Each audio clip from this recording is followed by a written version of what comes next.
Set your course for the Hoth Takes podcast.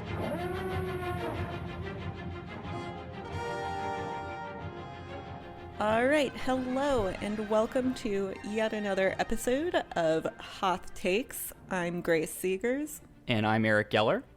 And today we are continuing our discussion of the original trilogy, or OT, as us cool fans on the internet call it, with the third and final movie in the OT, Return of the Jedi, which is much maligned by some fans for the inclusion of Ewoks and other decisions.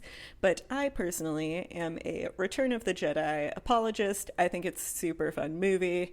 I enjoy it more than A New Hope, which is blasphemy, I am aware, but such is life. And today we're kind of going to be continuing our discussion of pretending that we were audience members in the 70s and 80s watching these movies. So first we were audience members in 77, then it was 1980 for Empire Strikes Back, and now we are well into the first term of the Reagan administration for 1983, Return of the Jedi. So pretending here that we have only seen the A New Hope and Empire Strikes Back beforehand, and now Return of the Jedi. We've never seen any prequels. We've never read any expanded universe, RIP expanded universe, or Disney canon books. We've never seen the Clone Wars TV show. We are just in 1983 watching this for the first time. So with those caveats, Eric, what do you think of Return of the Jedi as a conclusion to a trilogy? Do you think it does an effective job, what it's supposed to do in kind of wrapping up this story that started with A New Hope? I do. You know, as I was thinking about the end of this movie, one of the things that I think it's important to note is you get closure with Vader and, you know, Palpatine dies, the second Death Star is destroyed, but it leaves open the door for your imagination to continue telling the story because, you know, we've seen enough of the Imperial fleet to know that this is not just game over. Even without the expanded universe, you can intuit that there are going to be holdouts, people who are not going to surrender. I mean, this happens in war. And so you can imagine that this is not the end of the story for these people. You know, I think that's actually, you could compare it to The Rise of Skywalker in that sense, where, you know, there's this major victory, but it's not as if every ship is destroyed.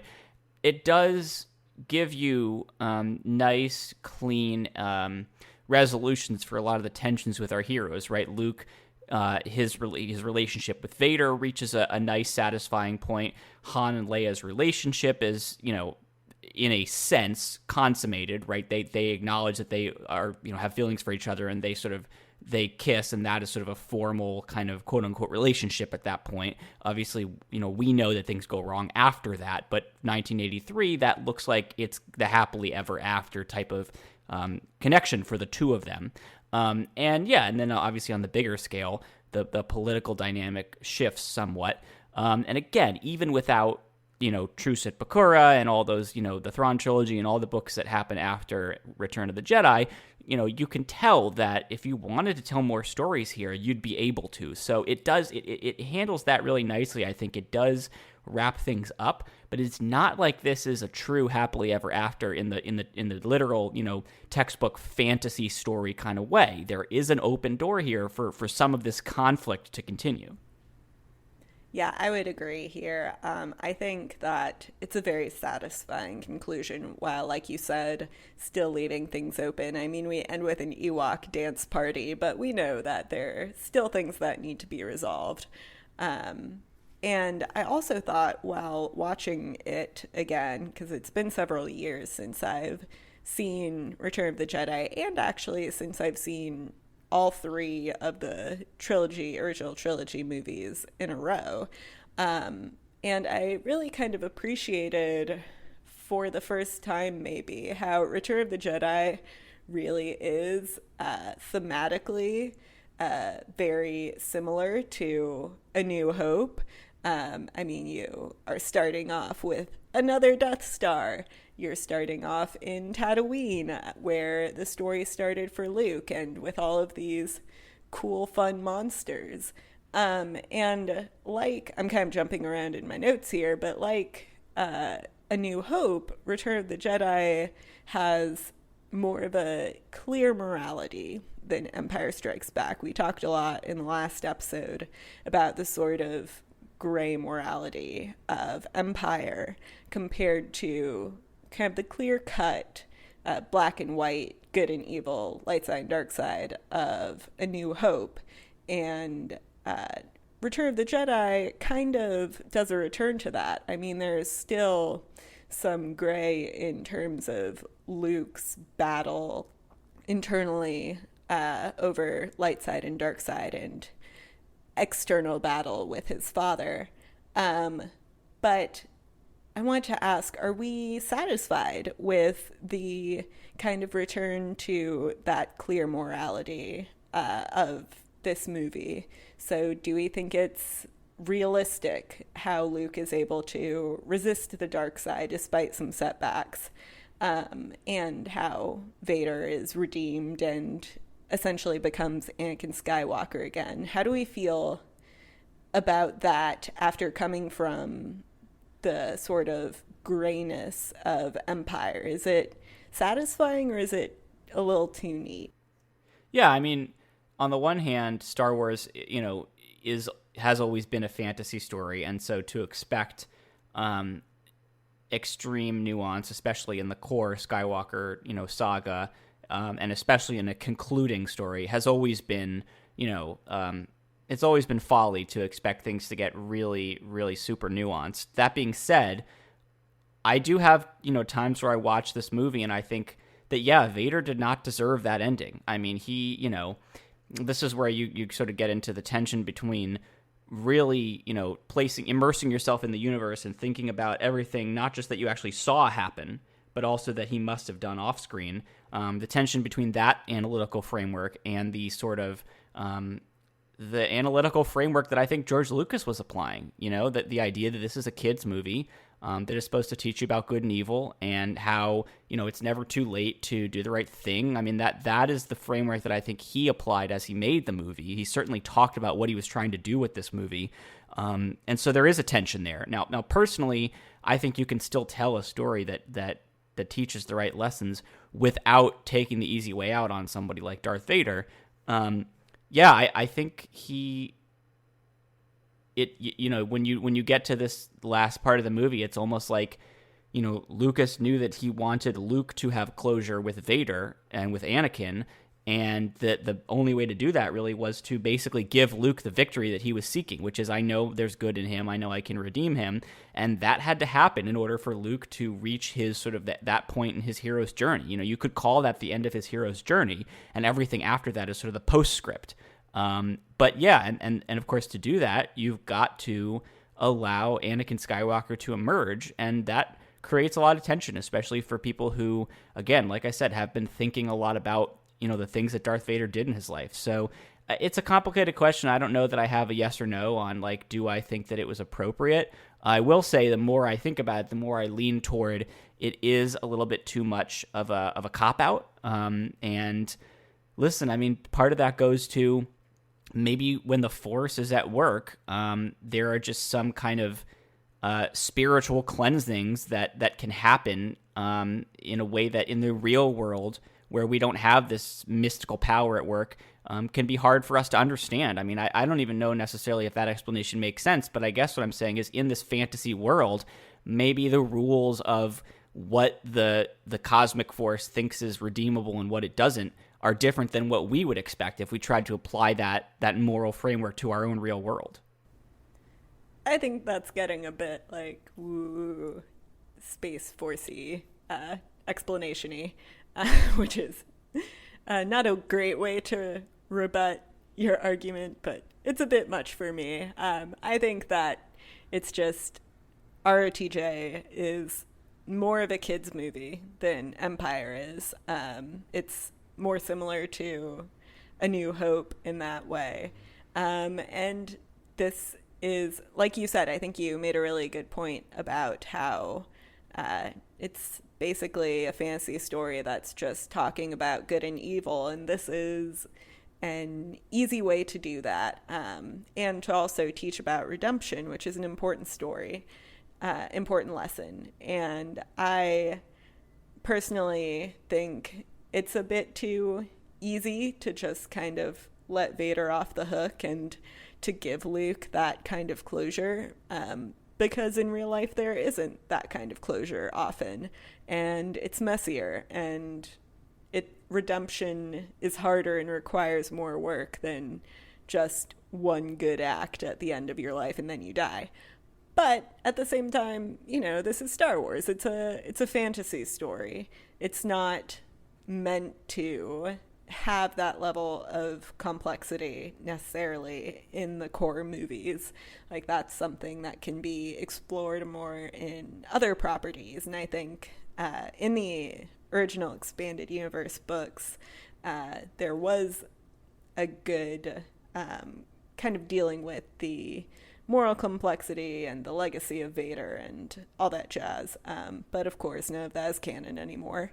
But I think ultimately I am satisfied with the ending of Return of the Jedi in that respect. Also partially because I am an Anakin fan, which is super embarrassing because he's the worst and super annoying.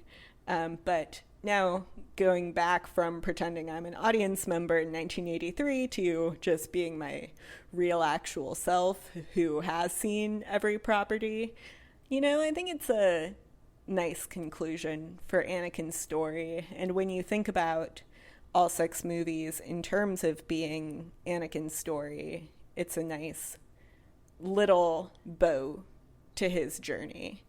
Which brings me to my next point, which is that Return of the Jedi really establishes the trilogy, the OT, as a family story in a way that A New Hope and Empire aren't to the same extent.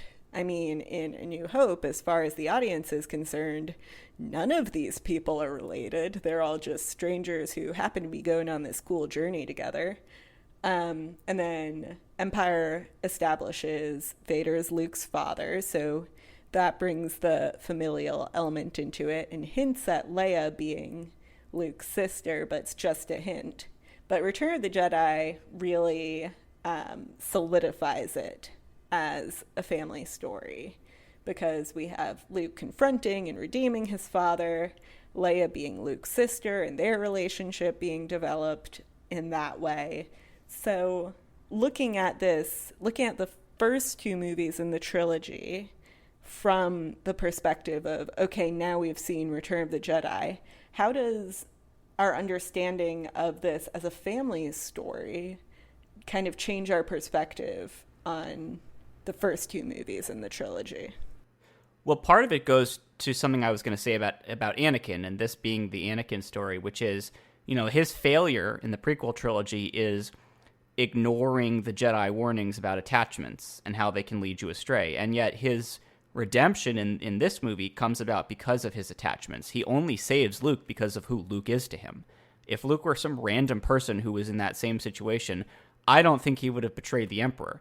It's all about him taking stock in that moment and saying, is this who I want to be? Is this where I want to be? Can I break out of this prison? And getting the inspiration from his son to actually break out of the prison, to believe that he can do it. And the actual motivation to try to do it comes from the fact that this is his son. So there's a nice little symmetry there in that he actually ultimately prevails by doing the thing that got him in trouble, in one sense. I will connect that to your question by saying, ultimately, this is a story about what do family attachments do to us, right? I mean, Padme was not a relative of Anakin's, but certainly this started with Shmi. That is where we saw that first hint of darkness from Anakin. And so as we go through the first 6 movies, what we see is different members of this family are handling their attachments differently.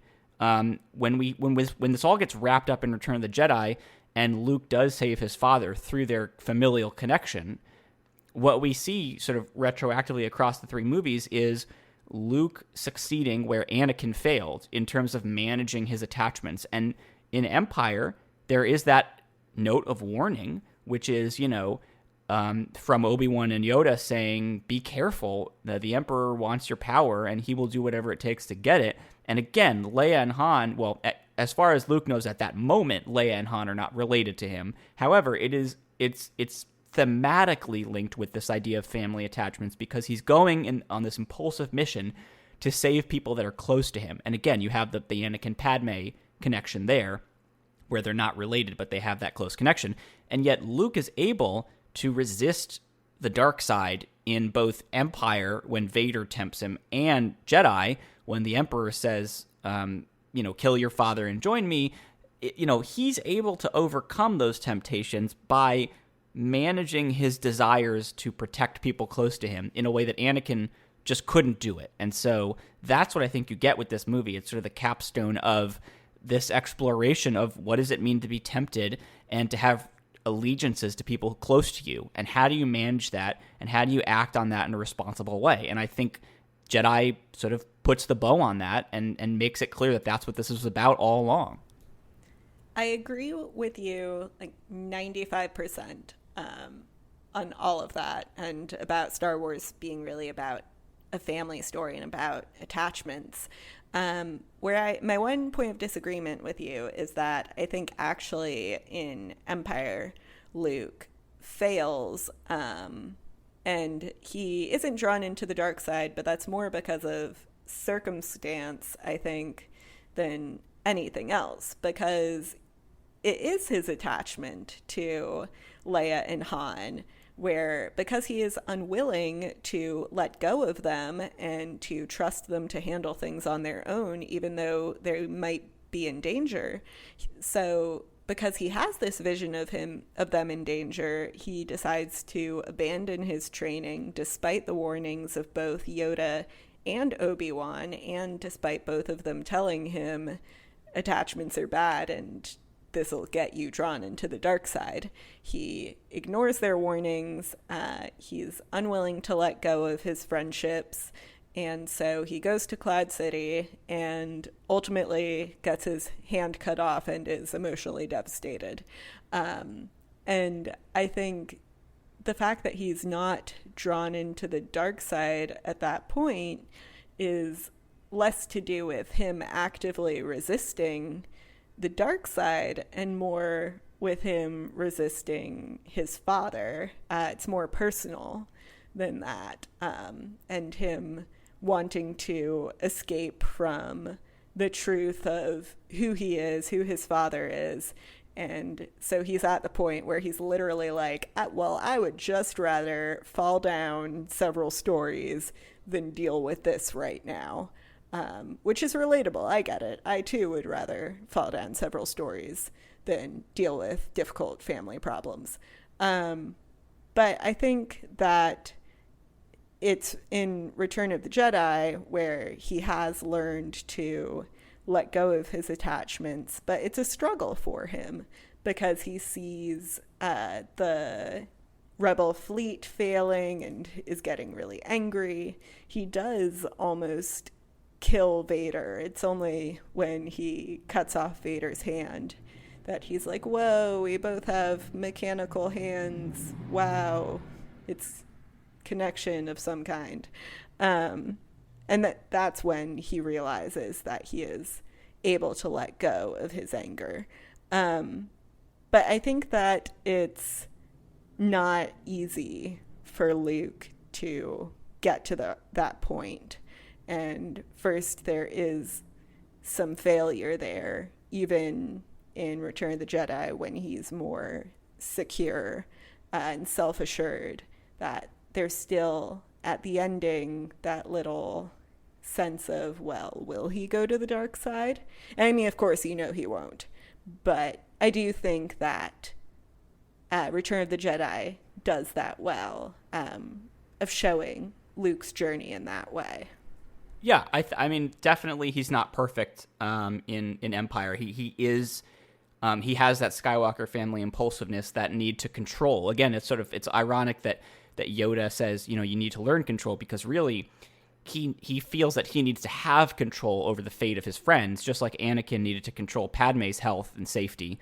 It's motivated by a good impulse to help others, but the inability to accept that some things are not yours to control is unhealthy, even if it comes from a good place. And so, yes, he does rush off to confront Vader, so he isn't able to resist that temptation. However, I would say it's not like he's, choosing to fall down a flight of stairs. I mean, he and Vader, I think, both in that moment believe that he's likely to die from that fall. Certainly anybody watching that movie, not knowing that, if you didn't know that guy was the star of the movie, you'd probably imagine that he's about to die. I mean, I think we got to give him a little more credit there for that choice that he makes, and I don't think it's just that he's in shock and that he doesn't want to deal with this revelation. I think it's honestly that he feels the pull of family, let's defeat the ultimate bad guy together. We have this pre-existing connection. We can build off of that. And he's choosing to say no and taking a very brave stance in doing so.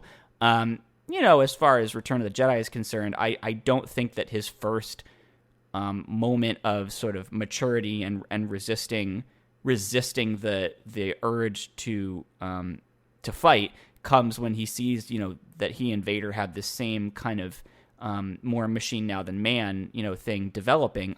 He does earlier on say, I won't fight you. And if Vader says, if you won't fight, you'll die. And that's kind of where their lightsaber battle begins.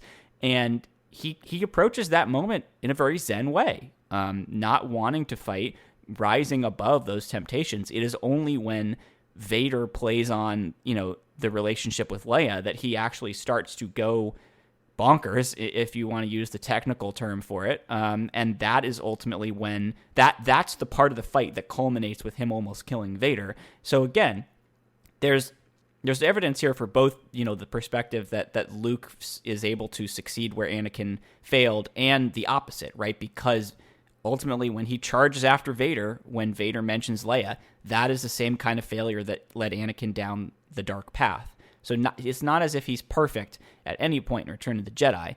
I just don't know that I would say that he is failing as badly as Anakin was right up until that moment with where he cuts off his hand. I would give him a little bit more credit for having more development and maturity prior to that moment. That's fair. Yeah.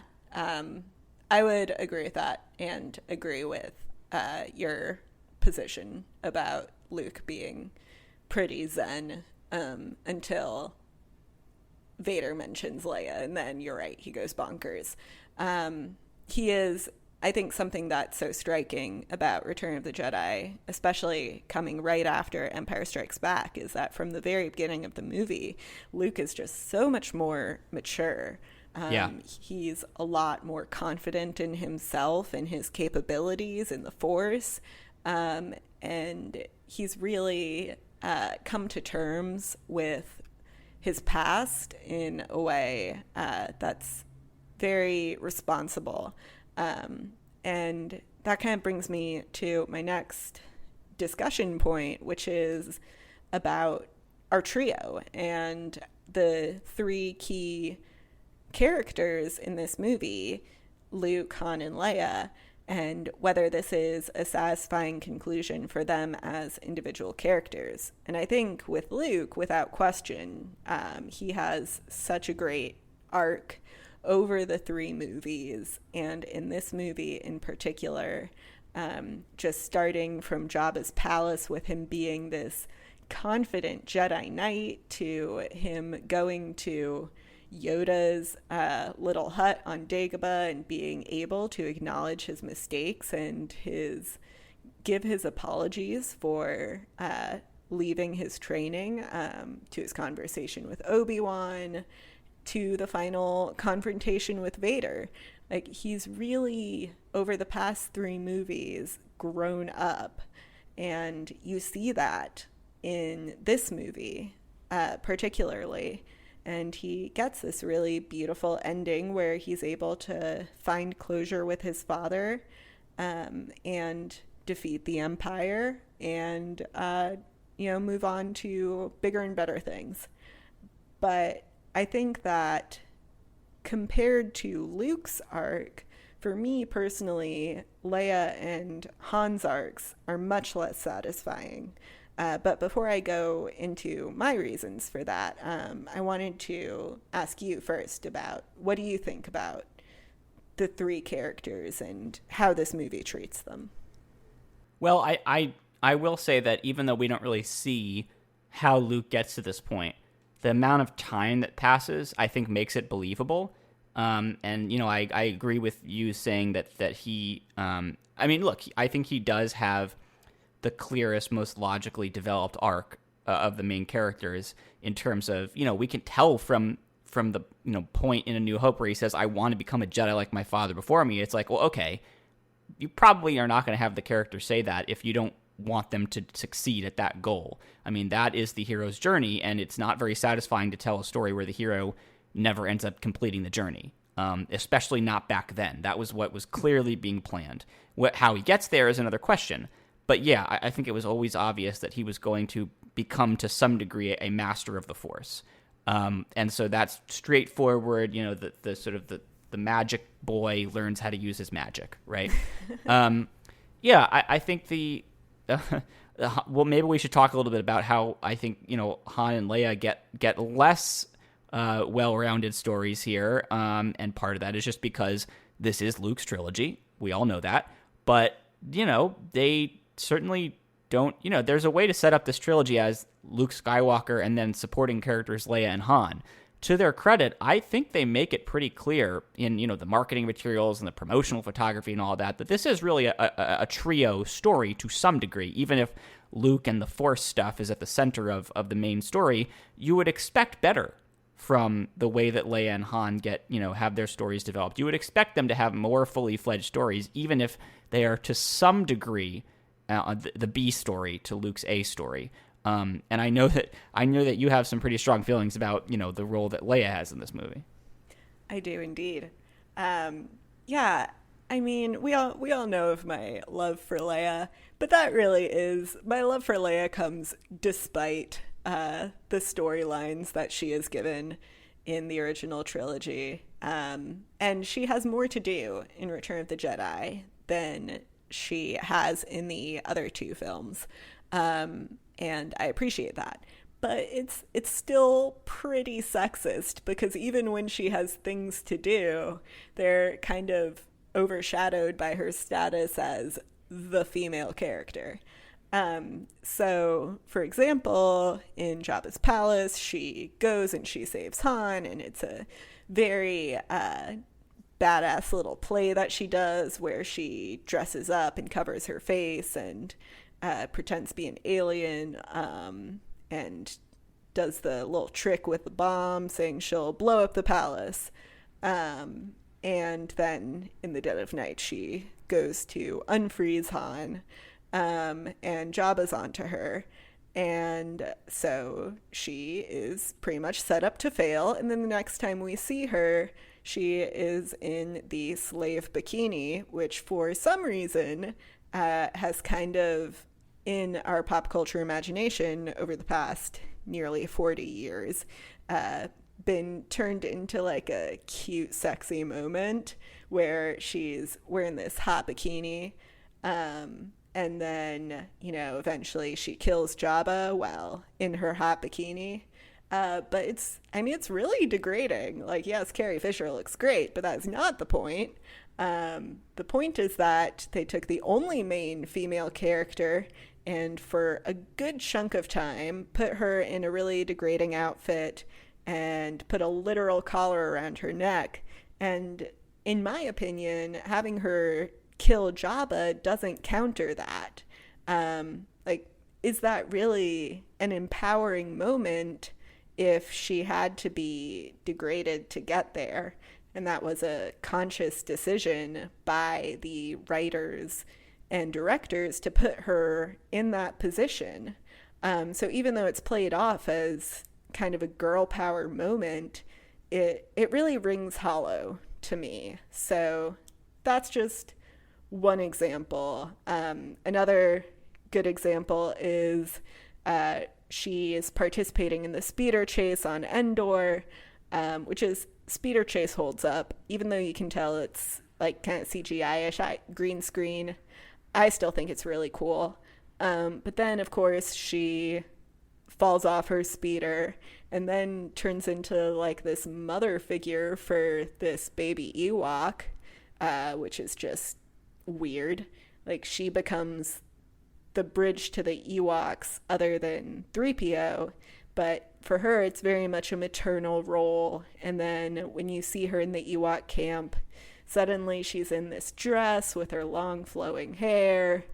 And then my final kind of argument here is that she also gets stuck in this weird kind of love triangle, even though it's not a love triangle, between Luke and Han, where Han thinks she's into Luke.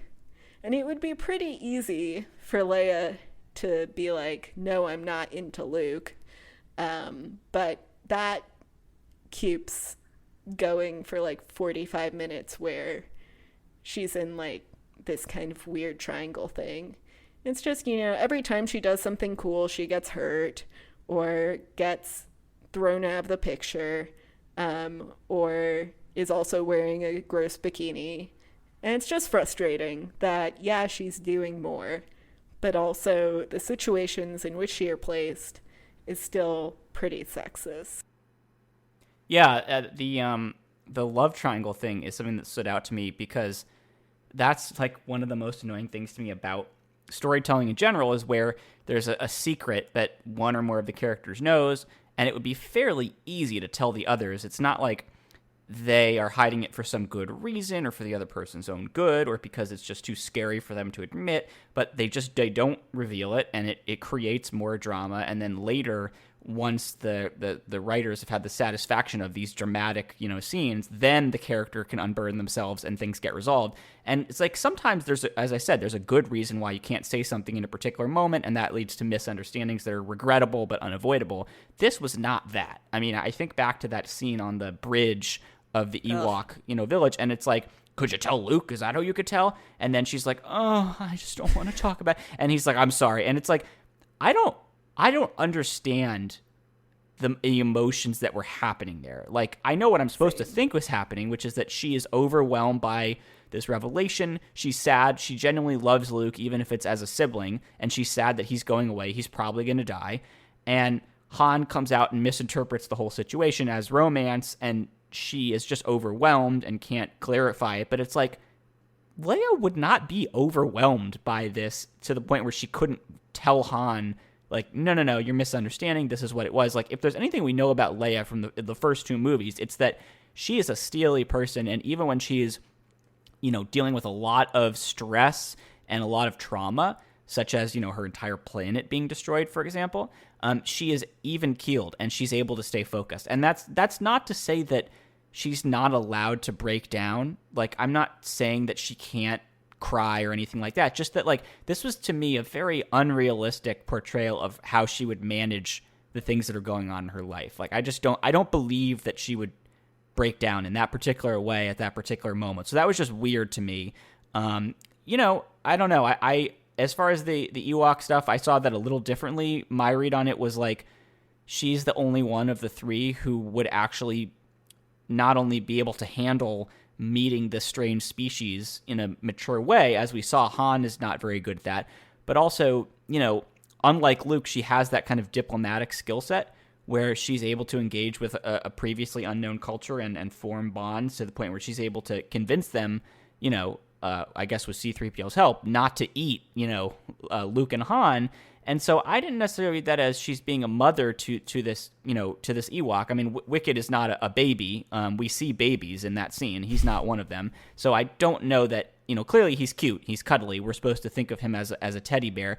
I don't know that is he needs a mother figure. I think it's just he needs a reassuring presence who can sort of take charge of a situation and who can, create a bond with this newly discovered species. So I don't know. I would suggest to me there's an alternative reading of that dynamic that is not so much the stereotypical, women have to be mothers type of storytelling prison. I agree with you in the first point that you were making on the bridge scene. The bridge scene makes no sense. I hate it. It's pointless. I don't like it at all. My counter to you on the Ewok stuff is that, first of all, she's not the one that convinces the Ewoks not to eat Luke and Han. In that moment, she's actually kind of useless, where she's like, but these are my friends, and they hold her back. And actually, it's Luke and 3PO who are able to convince them not to eat Luke and Han, because Luke uses his force powers there. Right. So she's kind of passive in that moment. I would also, this is getting a bit more nuanced here, but I would also just point out, which characters are allowed to be immature and which ones have to be mature. And yes, you have a point with Leia having that diplomatic experience, but I mean, Han gets to be a man-child throughout the 3 movies, and you just really can't see a female character getting to act the way he acts, particularly in the early 1980s. And then finally, there's this scene where they're all around the campfire, and Han is snuggling Leia, and then Wicket comes up and snuggles them. It's played as a scene for laughs, because, Han is uncomfortable with Ewoks, and it is pretty funny. But it just suggests to me a stronger attachment that Wicket has to Leia than more than just, friendly alien species. But I will acknowledge that that is more of a subtle dynamic that also maybe I'm just particularly sensitive to. It's not, I don't think it's like an overt dynamic, but maybe just one that can be interpreted in a certain way. So I'll give you that. Well, you mentioned Han, and I do think it's interesting. Let's talk a little bit about him, because, man, he gets nothing in this movie. Nada. I mean, he is Nothing. just, I can understand why Harrison Ford left Star Wars with a bad taste in his mouth, because, or after the original trilogy, because not only did he not have that heroic death, but he didn't really get any service as far as character development in this film. Absolutely none. I mean, he basically in this movie just exists for comic relief, and he gets some incredibly iconic lines. Like the humor of Han in this movie cannot be denied. I mean, one of my favorite interactions of all time is when Luke and Han are on the barge going to the Sarlacc pit, and Luke's like, I used to live here, and Han goes, you're gonna die here, convenient. I just love that line.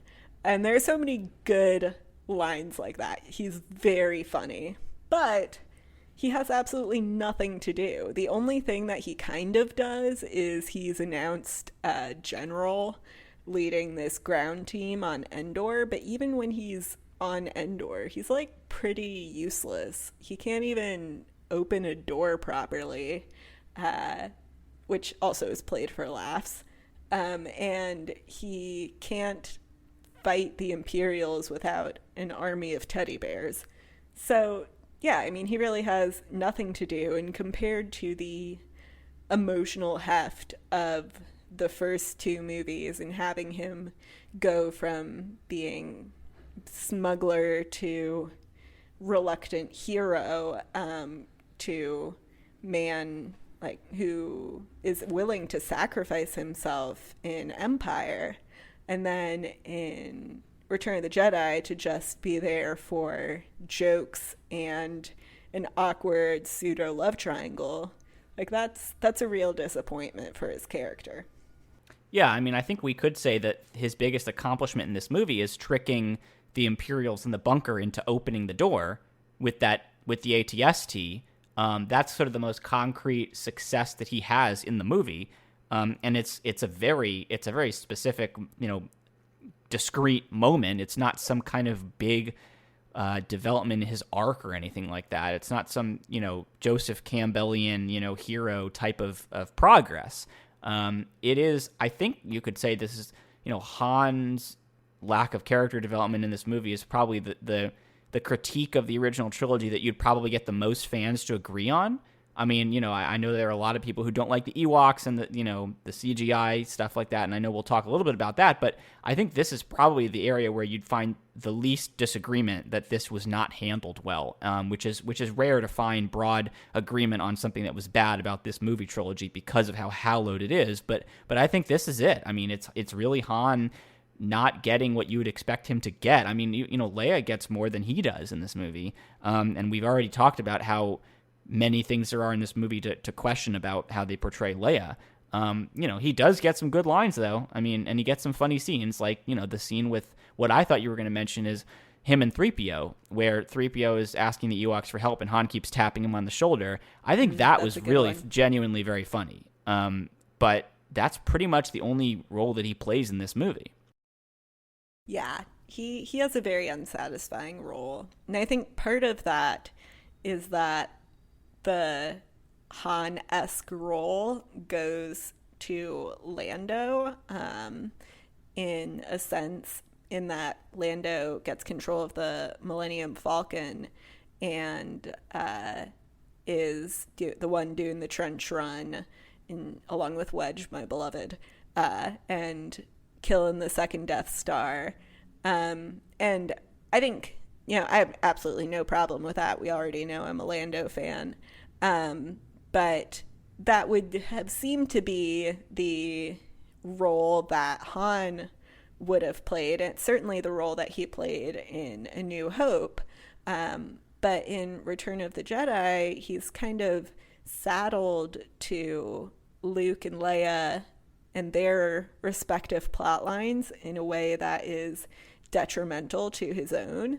And I think that there was definitely a way that they could have given him something to do and continued to develop his character beyond, funny guy who's jealous of Luke for some reason.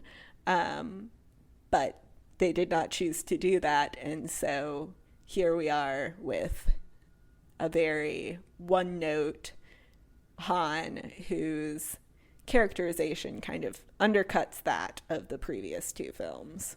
Yeah, it's interesting that, the critique of The Last Jedi is we want to see the trio together, and they decided not to keep them together, but that meant they had to give, Finn something else to do, and that created the Canto Bight, storyline, which is not universally well received. Whereas in this movie, the problem was that they wanted to keep the trio together, and yet they couldn't figure out what to give Han in that moment. And it's almost like I would rather have them separate the trio, who we've seen together much more than we saw the sequel trilogy trio together up to this point in the final movie. And so separate Han out from that, because we've seen him with Luke and Leia quite a bit, and put him in the Falcon. I don't necessarily know that Han's background as a smuggler was this, make him far and away the best choice to lead the strike team on the ground. Put some secondary character in there. Doesn't have to be somebody that we know. That's not a role where that person needs to be at the forefront of all the scenes. And again, as we've talked about, what does Han do on Endor that prevents you from replacing him with someone else? Yeah, nothing. He does nothing. And yeah, I mean, it totally could have been Han and Lando in the Falcon doing the trench run. There was no real reason for Han to be on Endor besides what little they gave him. So yeah, I think we can agree in this case, generally speaking, Luke's arc is good, Leia's arc is problematic, and Han's arc it doesn't exist. Yeah. Does that seem like a fair assessment? I think so, yeah. Yeah. All right, so let's move on to some miscellaneous fun talking points. Ewoks, funny or annoying? Discuss. I gotta say funny. I mean, I think, one of my favorite things about Star Wars, one of the big themes that I really like is this idea that nature and living beings that are in tune with the living force can triumph over, cold, detached, mechanized autonomy. That there's just something intangible that when you are in touch with nature that gives you the strength to find these creative ways to defeat people who have chosen to separate themselves from all of that. I just really like that theme. I really like it in Star Wars, and the Clone Wars did this a lot, where animals would help the good guys, defeat the bad guys. I just think that that's such an interesting and fun thing to see in Star Wars. I just really like that. And so I think the Ewoks, while they are sentient, they're not quite the same as a lot of the animals that we see in Star Wars doing this. There's a thematic connection there in that they're underestimated. They present themselves as this cute, disarmingly a teddy bear-esque creature, and yet they're smart, they're resourceful, they're they know what they're doing, even if there are moments that are played as comic relief in the story. I mean, there are certainly moments, Wicket is swinging around the throwing stone and he accidentally hits himself in the face with it. But that's like a Wicket moment. That's not like an Ewok thing. They actually get their due. I mean, they perform very well in the Battle of Endor, and they are invaluable to stopping the Empire, and it's because they are, first of all, they're brave, but second of all, they know the terrain and they know what they can do with, log traps and all that stuff. And, we can question whether hitting a stormtrooper with a stone, would be enough to take him down. But certainly I think a lot of the ways that they fight back are genuinely reasonable, combat tactics that make sense. And I think that they are a great part of the movie. And there's a scene where, one of the Ewoks is killed and the other one starts to, mourn his body. And I almost can't even mention that scene because it is genuinely emotional for a lot of people to watch that scene. And I think that shows you that they're not just comic relief. They look cute, but they're real people who are playing a real role in this battle. I was going to mention the Ewok death scene and the emotional resonance. But we are at a rare juncture where I completely agree with you. I have no notes. I think that assessment of the Ewoks is correct. And I think that ultimately they're a good addition to the movie, and they're funny and they're cute, but still have that emotional aspect. And also, I mean, you even put it in a way that I hadn't thought of before, which is that Star Wars theme of the connection with the Force running deeper than the mechanized might of the Empire. I think that's a really good point. So yeah, I agree with you. We are Team Ewok here on Hoth Takes, which is a pretty Hoth take, I would say, among Star Wars fans.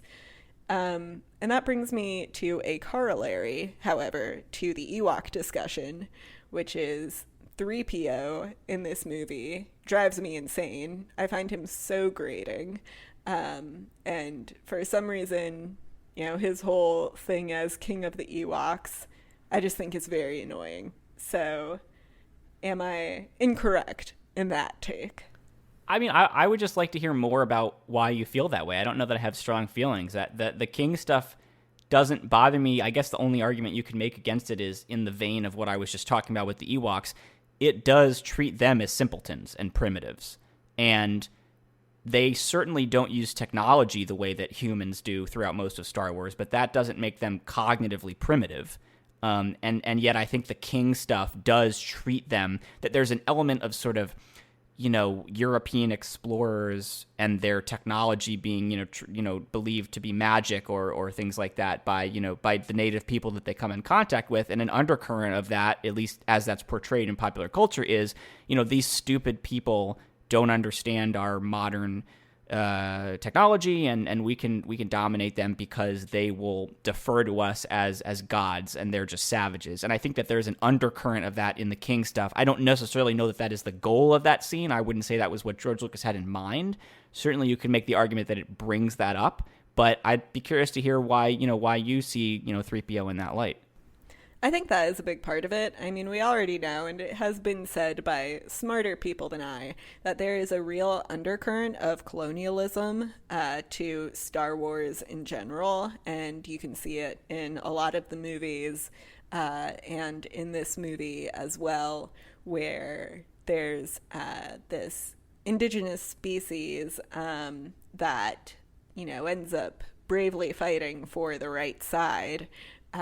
But in this sense, the movie does kind of look down upon them and treat them as a joke and as unrefined or primitive.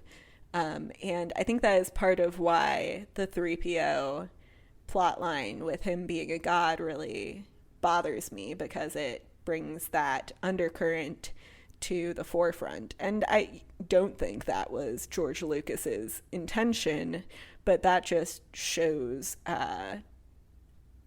our own storytelling biases as Americans, and particularly an American white guy in the 70s and 80s. Like, those biases are just unconscious and part of the narrative, and it's not intentional, but it is there, and it is something that I think we should call out when it appears. So that is part of it. So you're saying we should teach critical space theory. I'm sorry, it was sitting right there. Go ahead. That's a good one. That's actually genuinely good. That was not a pity laugh, Eric. I found that funny. First real laugh that I got from Grace in this entire show. No, that was very funny. Critical space theory. I'm going to steal that. But other than that actual critique, for me, 3PO is always on the border of funny and annoying. And in this one, he doesn't have R2 as much to kind of play off of him. And when they play off each other, they're a great iconic duo. As I said in our New Hope episode, I believe, Happy Pride to 3PO and R2. But when 3PO's on his own without R2 to counter him and without them to play off each other, he just annoys me. So there's no real deep thought there, other than I just find him personally annoying for much of it. Another reason why R2-D2 is so important. Indeed. I actually hadn't thought of it in that way until I was watching this movie, that without R2, that dynamic really, and that character really doesn't do it for me. So, yet another reason to love R2-D2. Absolutely. Another thing that I can briefly discuss that is very controversial among fans is the added CGI stuff that George Lucas did later. And I will confess, I've never seen the original pre-edition movies. Oh my God. I know. In my defense, the library only had the new edition of the movies, and I rented all my DVDs from the library. And now, of course, the only editions available on streaming are the original, or are the revised ones. But the point is, in my entire Star Wars watching experience, I have only ever had the CGI scene in Jabba's palace of the singers doing that song for some reason. And this is my first time watching this movie since I saw Clone Wars, the TV show, and it occurred to me, is that Zero the Hutt's girlfriend doing the song in Jabba's palace? Because if so, that's just a really fun little connection, and go her for continuing to sing after murdering someone in cold blood. Yeah, that's Cy Snoodles. By the way, looking pretty good for, however old she is at that point. Yeah.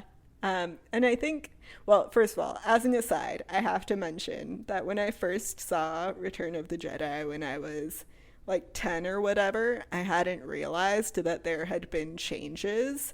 So I was so impressed by the fact that there was an actor who looked just like Hayden Christensen in the final scene with all the Force ghosts. So I was like, wow, that's so impressive that in 1983 they had this actor play Anakin as a Force ghost, and then 20 years later they hired Hayden Christensen to play Anakin. Like, what a crazy coincidence that they looked so similar. Well done casting. Yeah. But no, it's actually Hayden Christensen, and that was added later. For the people who don't know. I would love to like have a conversation with someone who thought that and be like, yeah, so I mean, they were really just looking for somebody who could match the performance from Return of the Jedi. Like Hayden Christensen came along and they were like, wow, it is eerie how much you look like, Bob Smith, from Return of the Jedi. I mean, just we got to hire you. That was literally how I thought it went down. It was a couple years before I realized, I will admit. In my defense, I was young. And I guess my final discussion point that I have for Return of the Jedi is that there are some really fun aliens. Like, I love Jabba's palace and all the cool aliens we get to see, even the CGI singer aliens. I mean, obviously, I had the complaint of yet more sexism with the treatment of sexy Twi'lek women wearing their slave bikinis. But other than that, I mean, there are just so many cool aliens in Jabba's palace, and especially my favorite, Salacious B. Crumb. Rest in power, King. I don't think he dies, but I still love him. I think he gets a rest in power. He's just a champ. I will say that this is definitely the movie where you really feel like this is a Star Wars universe, which is a strange thing to say because one of the strengths of A New Hope was that it made you feel like you were dropping into a place that already existed. But that was sort of, it gave you the feeling that the place already existed and that it was deep and diverse. This is, I think, the first movie where you really actually see that diversity.